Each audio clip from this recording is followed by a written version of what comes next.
Okay student, चलो पढ़ते हैं आज कूलम्ब्स लॉ के बारे में। हम लोग देखेंगे इसमें कि इसका स्केलर फॉर्म रिप्रेजेंटेशन और वेक्टर फॉर्म रिप्रेजेंटेशन कैसा है।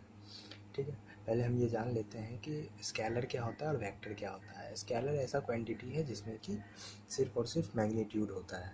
ओके, स्केलर ऐसा क्वांटिटी है जिसमें सिर्फ और सिर्फ क्या होता है, मैग्नीट्यूड होता है।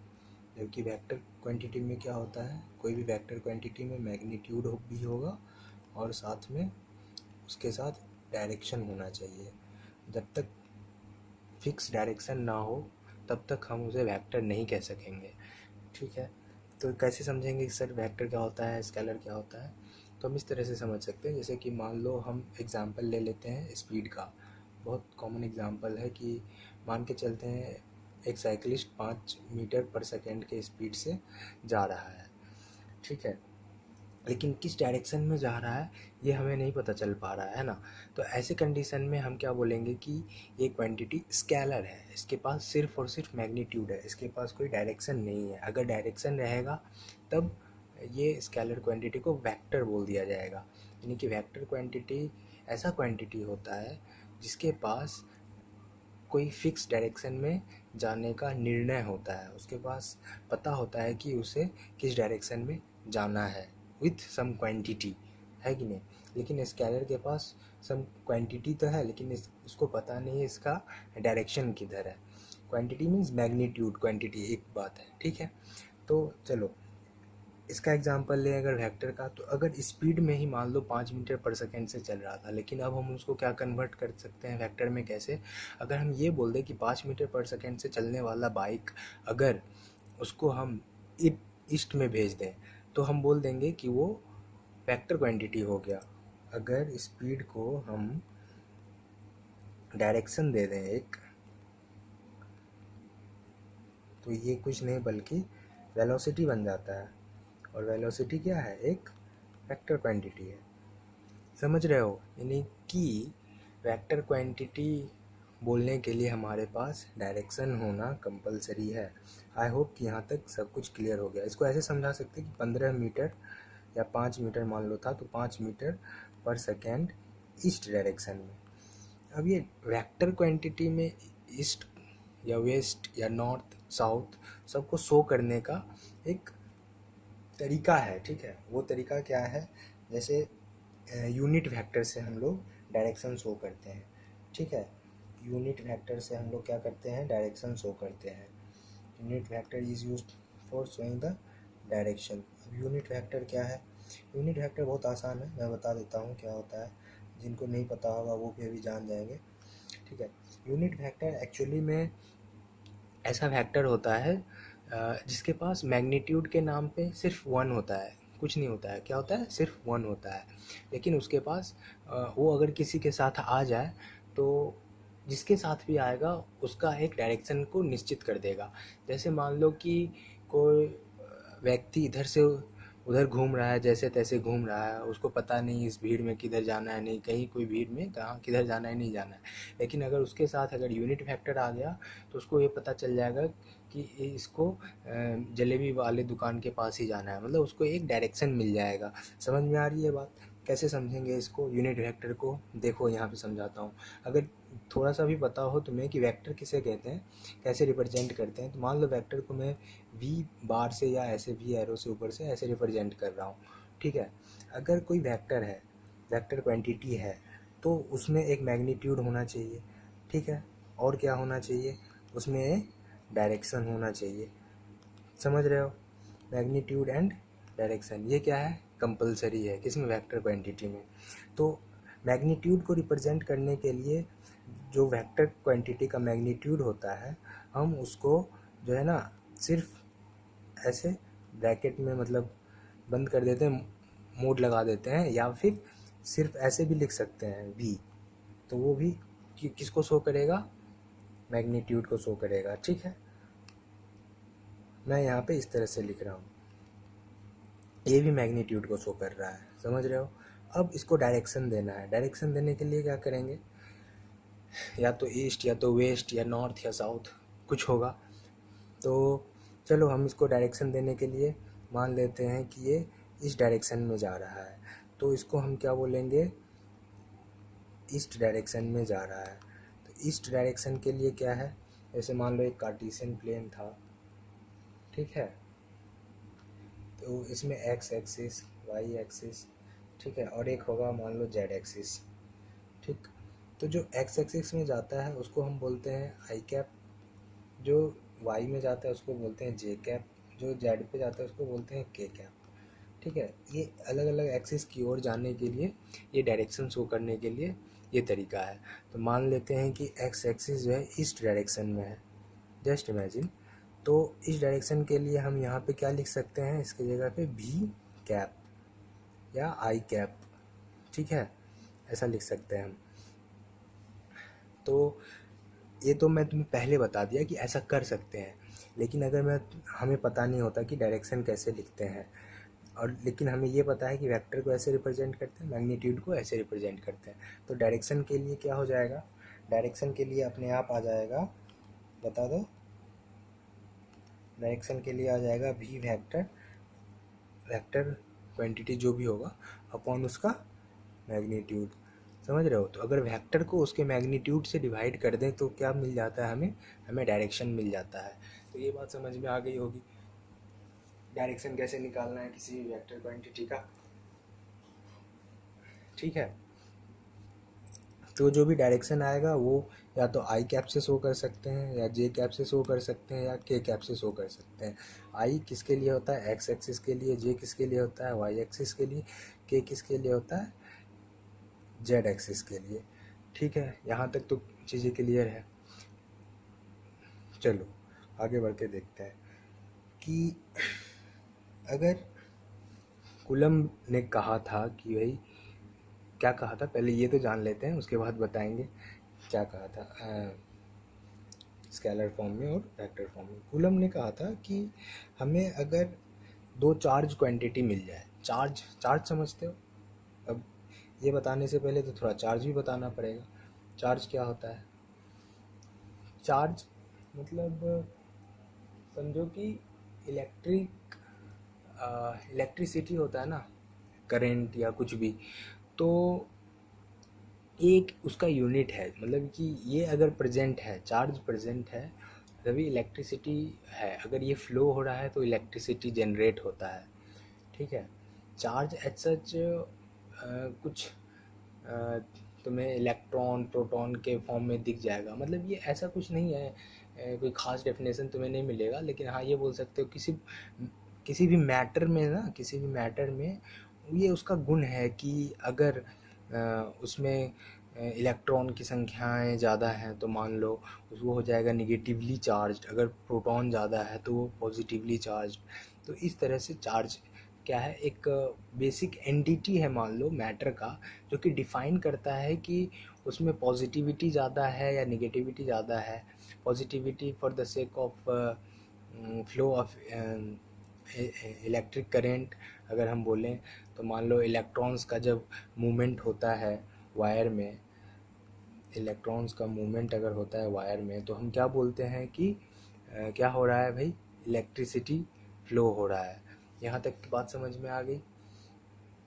तो कूलम्स ने क्या कहा था, कूलम ने यही कहा था कि अगर दो चार्ज है हमारे पास, दोनों मान लो पॉजिटिव चार्ज है, ठीक है, मान लेते हैं दोनों पॉजिटिव चार्ज है, तो वो दोनों आपस में क्या करता है, रिपेल कर रहा है, ठीक है। नेगेटिव चार्ज होता है तो क्या करता है आपस में, वो भी रिपेल ही करता, ठीक है। और अगर मान के चलते हैं एक पॉजिटिव एक नेगेटिव होता तो क्या करता, अट्रैक्ट कर लेता, ठीक है। तो लाइक चार्ज क्या करता है, रिपेल करता है, अनलाइक चार्ज क्या करता है, अट्रैक्ट करता है, ठीक है, अट्रैक्ट कर रहा है। चलो यहाँ तक चीज़ें समझ में आ गई।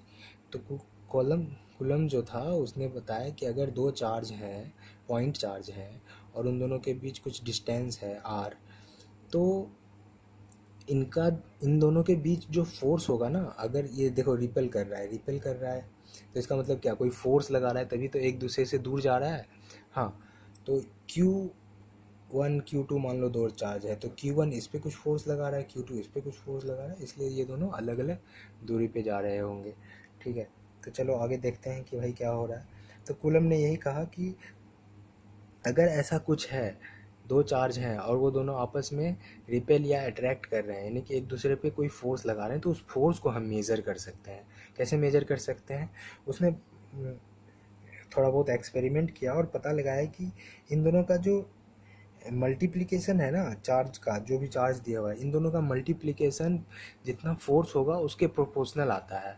और उसने ये भी पता लगाया कि फोर्स जो है इन्वर्सली प्रोपोर्शनल हो रहा है किसके? आर स्क्वायर के। आर स्क्वायर क्या है? आर इन दोनों के बीच का डिस्टेंस है, दो पॉइंट चार्ज के बीच का डिस्टेंस। बार बार आप पॉइंट चार्ज बोल रहे हो। पॉइंट चार्ज का क्या मतलब होता है? पॉइंट चार्ज वैसे चार्ज को बोलेंगे, मतलब मान लो कोई भी बॉडी है, ठीक है, उस पर कुछ ना कुछ चार्ज है, तो उसका कोई रेडियस होगा, उसके रेडियस, और मान लो कोई दूसरा बॉडी है उसका भी कुछ रेडियस होगा, ठीक है। तो इन दोनों के बीच का अगर डिस्टेंस डी है, ठीक है, और ये डिस्टेंस जो है वो काफ़ी बड़ा है रेडियस से, मतलब ये काफ़ी दूर रखे हुए हैं, तो हम इन दोनों चार्ज बॉडी को पॉइंट चार्ज कंसीडर कर सकते हैं, ठीक है। तो कूलम ने भी ऐसे ही किया था, दो स्फेरिकल बॉल लिया था, दोनों पे इलेक्ट्रॉन की संख्या बढ़ा दी थी या प्रोटॉन की संख्या बढ़ा दी थी, जस्ट इमेजिन। तो उसने क्या किया, अगर इलेक्ट्रॉन की संख्या बढ़ा दी तो दोनों पे नेगेटिव चार्ज हो गया, दोनों पे नेगेटिव चार्ज हो गया तो दोनों एक दूसरे को क्या करेगा? रिपेल करेगा। तो उन दोनों को एक खास डिस्टेंस पे रख दिया जो उनके रेडियस से बहुत ज़्यादा था, और उन दोनों को as a point charge treat कर लिया, ठीक है। यहाँ तक पता चला। तो फिर बाद में जब ये प्रोपोर्शनैलिटी का साइन हटाते हैं तो इक्वालिटी का साइन आता है और एक कांस्टेंट आ जाता है, और फिर इसका फॉर्मूला हो जाता है के Q1 Q2 upon are square. तो हम कूलम लॉ के हेल्प से क्या कर सकते हैं, दो चार्ज के बीच में प्रेजेंट जो फोर्स है उसको फाइंड कर सकते हैं कि उसमें कितना मैग्नीट्यूड है ना, किस इंटेंसिटी से आपस में एक दूसरे को रिपेल कर रहा है या फिर अट्रैक्ट कर रहा है। कूलम लॉ के थ्रू हम ये फाइंड कर लेते हैं, ठीक है। और यहाँ पे चूंकि सिर्फ हम मैग्नीट्यूड फाइंड कर रहे होते तो हम बोल देते हैं कि ये स्केलर फॉर्म है, स्केलर फॉर्म है किसका? कूलम लॉ का। यानी कि कूलम क्या कह रहा था, कूलम क्या कर रहा था कि we can measure the force, measure the force between two charge, ठीक है, and that will depend upon the inverse of r square and multiplication of q and q2, ठीक है। इसमें किसने बताया? ये कूलम ने। लेकिन उसने ये क्या बताया, हम तो सिर्फ मैग्नीट्यूड और उसका डायरेक्शन भी निकाल सकते हैं, लेकिन इस फॉर्मूला से देखो हम सिर्फ मैग्नीट्यूड प्राप्त कर पा रहे हैं, ठीक है। हमें ये नहीं पता चल रहा है कि Q1 जो है वो Q2 पे जो फोर्स लगा रहा है वो किस डायरेक्शन में लगा रहा है, इधर लगा रहा है या इधर खींच रहा है। अगर दोनों पॉजिटिव चार्ज है मान लो, तो Q1 इस पर कुछ फोर्स लगा रहा है। ऑफकोर्स हमें अभी पता है कि जो लाइक चार्ज होते हैं वो क्या करते हैं? रिपेल करते हैं। जो लाइक चार्ज होते हैं वो क्या करते हैं? रिपेल करते हैं। तो लाइक चार्ज रिपेल कर रहे हैं तो ऑफकोर्स इसका डायरेक्शन इधर जा रहा होगा, ना कि इधर आएगा, पास नहीं आएगा बल्कि दूर जाएगा, ठीक है। लेकिन हमें अगर ये पता करना है, बहुत सारे चार्ज दे दिया जाए, ठीक है, उस समय क्वेश्चन में पूछा जाए कि हाँ भाई किस डायरेक्शन में Q1 जो है इस पर फोर्स लगा रहा है, तो उसके लिए हमको क्या चाहिए होगा? एक वेक्टर फॉर्म चाहिए होगा कूलम लॉ का ही, जिससे कि हमको ये पता चल जाए कि दो चार्ज के बीच में जो फोर्स लग रहा है उसका डायरेक्शन किधर है, ठीक है। तो इसके लिए हम क्या यूज़ करेंगे? इसके लिए हम कार्टेशियन प्लेन का यूज़ करेंगे। कैसे करेंगे कार्टेशियन प्लेन का यूज़? हम देखो यहाँ पे बता रहे हैं तुमको। मान लो दो चार्ज है Q1 Q2, इसी को इमेजिन कर लेते हैं हम, ठीक है। अब इन दोनों चार्ज के बीच में क्या होगा? कुछ फोर्स लगेगा। पहले वो बाद में डिसाइड करेंगे, पहले ही डिसाइड कर लेते हैं रखा कहाँ हुआ है। चलो हम मान लेते हैं कि एक प्लेन पे रखा हुआ है, एक्स एक्सिस और वाई एक्सिस मैंने बनाया, एक 2 डायमेंशनल प्लेन पे रखा हुआ है, ठीक है, 2D पे। अब क्या है, इसका ओरिजिन होगा ओ पॉइंट, जहाँ पे कोऑर्डिनेट क्या होता है 0 0, एक्स एक्सिस वाई एक्सिस 0 0 होता है ना। अब यहाँ से मानते हैं ये Q जो है इस पॉइंट पे रखा हुआ था और Q2 जो है इस पॉइंट पे रखा हुआ था, ठीक है। तो यहाँ से जो यहाँ का डिस्टेंस होगा वो क्या होगा, वो मान लेते हैं। अगर यहाँ Q1 रखा हुआ था और यहाँ Q2 रखा हुआ था तो इसको हम R1 मान लेते हैं, कुछ भी मान सकते हैं, मैं R1 मान ले रहा हूँ, बुक में दिया रहता है इसलिए, ताकि बाद में बुक पढ़ो तो वो आसानी से समझ में आ जाए, ठीक है। ये R1 मान लेते हैं और यहाँ से Q2 है, इसको हम R2 मान लेते हैं। हमें ये पता चल गया कि यहाँ से यहाँ तक का जो डिस्टेंस, यहाँ से यहाँ तक का डिस्टेंस, ये पता चल गया। लेकिन अब हमें ये पता करना है कि वेक्टर फॉर्म में, मतलब कि इसका डायरेक्शन भी हमें पता होना चाहिए। डिस्टेंस तो पता है ही, साथ में हमें डायरेक्शन भी पता होना चाहिए कि इसका पोजीशन वहाँ पे है, किस डायरेक्शन में है। तो उसके लिए हम ना इसको वेक्टर फॉर्म में लिखते हैं कि ये R1 वेक्टर है, ठीक है, और ये Q2 का R2 वेक्टर है। यानी कि R1 वेक्टर पोजीशन पे Q1 चार्ज है, और R2 का वेक्टर पोजीशन से Q2 का पोजीशन हमें पता चल रहा है। समझ रहे हो? इस वेक्टर के हेल्प से हमें Q1 चार्ज का पोजीशन पता चल रहा है।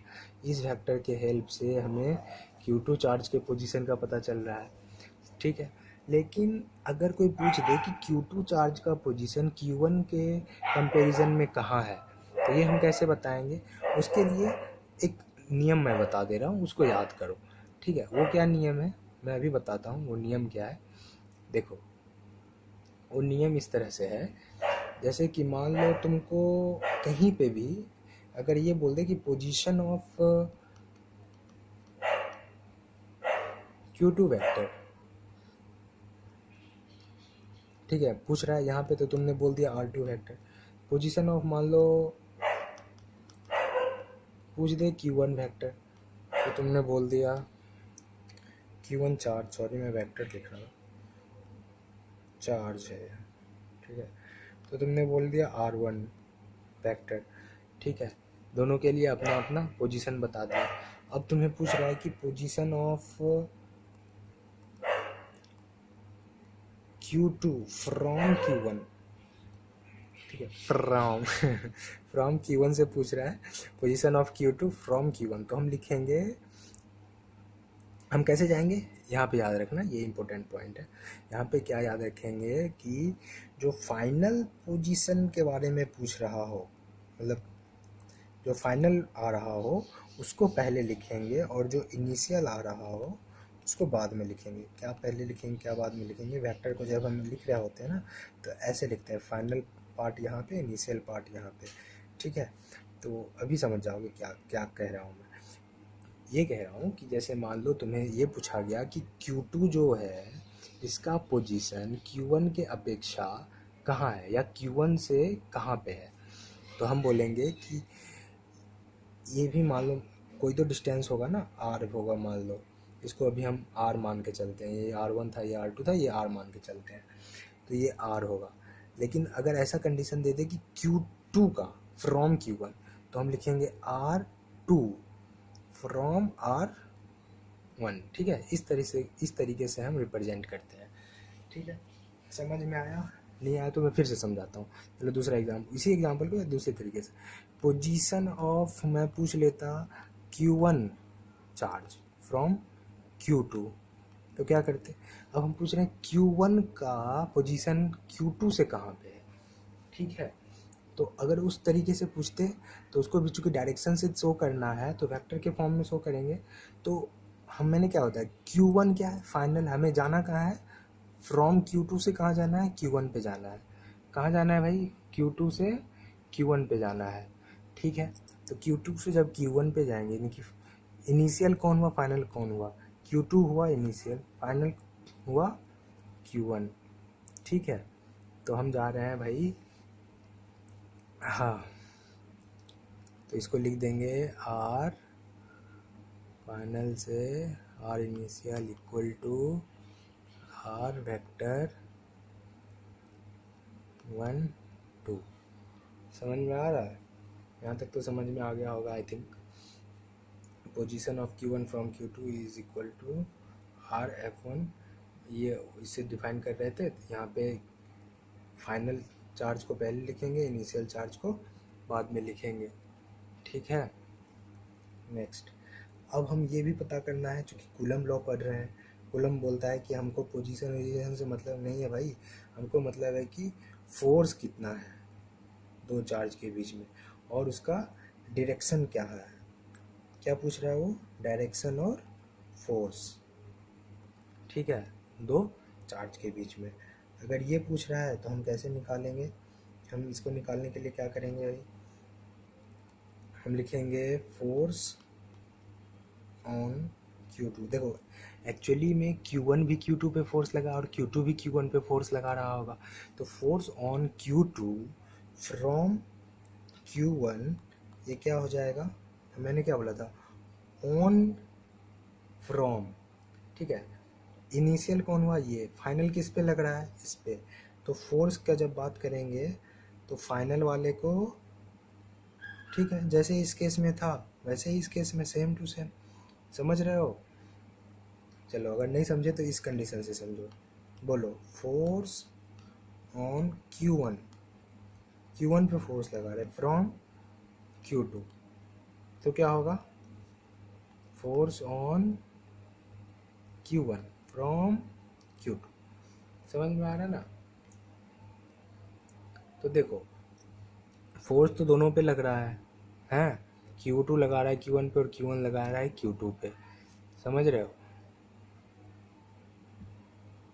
रिप्रेजेंट करने का तरीका ये हो जाता है, जो पहले आ रहा है वो इनिशियल होगा, जो बाद में फाइनल जिस पे लग रहा है वो फाइनल हो जाता है। तो रिप्रेजेंट जो फाइनल होता है उसको पहले लिखते हैं और इसको बाद में लिखते हैं। अब इसको ऐसा क्यों लिखा गया ये भी मैं समझाता हूँ, ठीक है। ये समझाने के लिए भी अभी मैं 1 मिनट में बताता हूँ क्या होता है, क्यों होता है ये। जैसे मान लो ये R1 वेक्टर था, ये R2 वेक्टर था, ठीक है। इन दोनों के बीच का जो आ रहा है, मान लो ये 1 चार्ज है, ये चार्ज 2 है, तो R1 मैं बोलता हूँ। अगर R1 बोलने से, वो मैं बताऊँगा क्या मतलब, R1 बोलने से हुआ कि फाइन वेक्टर लीड कर रहा है कहाँ से, इनिशियल से फाइनल की ओर। फाइनल को पहले लिखना था ना, इनिशियल से फाइनल की ओर जा रहा है। ये Q2 था और ये Q1 था, ठीक है। तो ये चीज़ पता चल गया। हाँ, तो अब स्टार्ट करते हैं कि भाई ये कैसे आया। तो याद रखना, एक रूल होता है कि जब भी तुम्हें चेंज निकालना हो, ठीक है, तो हम लिखते हैं vector final minus initial.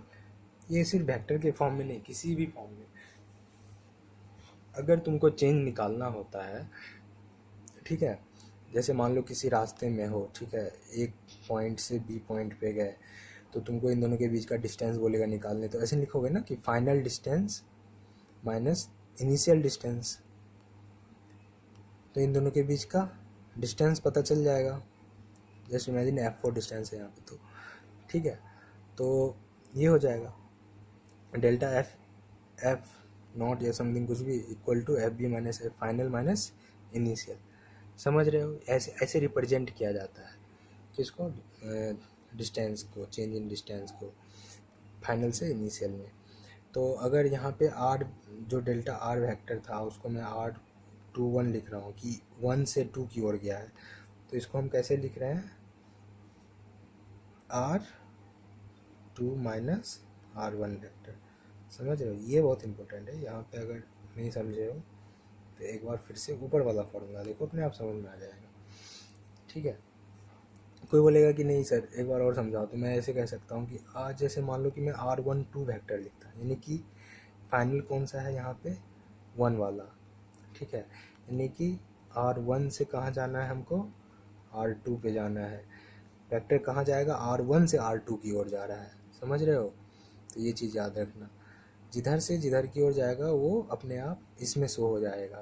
Final वाला हमेशा पहले लिखना है और इनिशियल वाला बाद में लिखना है, फाइनल पहले इनिशियल बाद में, ठीक है। बस ये फॉर्मूला याद रखेगा, RF माइनस R1 अपने आप इस तरह से लिख दोगे। खैर आगे चलते हैं। अब कूलम लॉ को स्केलर फॉर्म में लिखना है, कैसे लिखेंगे चलो देखते हैं। ये मान लो मैंने ये डायग्राम बनाया था, ये Q2 है, ये Q1 है, ठीक है। ये x एक्सिस है, ये y एक्सिस है। चलो अभी तक हमने क्या पढ़ा कि फोर्स जो है वो हो जाता है कि Q1 Q2 upon are square. लेकिन मैंने कहा ये तो भाई मैग्नीट्यूड सिर्फ रिप्रेजेंट कर रहा है, ऑफ कोर्स ये सिर्फ मैग्नीट्यूड रिप्रेजेंट कर रहा है। अब मुझे क्या शो करना है, मुझे शो करना है उसका डायरेक्शन भी। तो फोर्स का डायरेक्शन शो करने के लिए क्या करेंगे हम, फोर्स पे फोर्स पे क्या करेंगे, ये जो मैग्नीट्यूड था इसमें कोई डायरेक्शन ऐड करेंगे ना,